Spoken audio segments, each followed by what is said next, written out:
ఈరోజు ఒక కథ తెలుసుకుందామండి. మొండి కుక్క.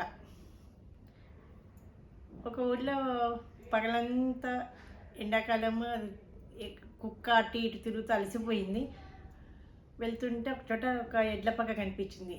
అమ్మయ్య, ఇక్కడ పడుకుందామని చెప్పి ఆ పాకలోకి వెళ్తుంది. మొత్తం ఎద్దులు కావుల కోసం మొత్తం గడ్డి వేసి ఉన్నది యజమాని పెట్టాడు తినడానికి.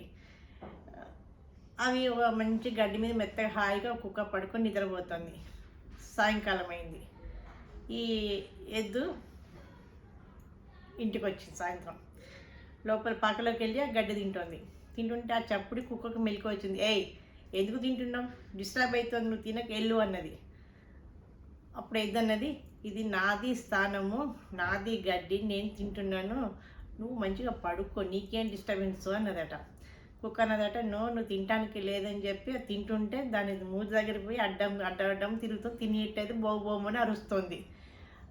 ఇంతలో ఆ ఎద్దు యొక్క యజమాని విన్నాడు ఆ బాబో కుక్క అరుపులని. కర్ర పట్టుకొని వచ్చాడు. వచ్చి కుక్కని చూసి 4 వేశాడు. అది కుయ్యో మొర్రో అంటూ బయటకు వెళ్ళిపోయింది. అంటే ఒకవేళ స్థానాన్ని ఆక్రమించాలనుకుంటే ఏమవుతుంది? నష్టం జరుగుతుంది. కాబట్టి ఎప్పుడు కూడా మనం ఒకరి స్థానాన్ని ఆక్రమించాలని చూడకూడదు. దీంట్లో నీతి అదేనండి. ఎవరి స్థానం వాళ్ళది. అన్యాయంగా ఆక్రమించుకొని చూడద్దు. వాళ్ళు సహాయంగా చేశారు, ఏమని? అక్కడ పడుకో అన్నది, పడుకోవాలి కదా. ఆక్రమించాలని చూస్తే ఏమైంది లాస్ట్కి?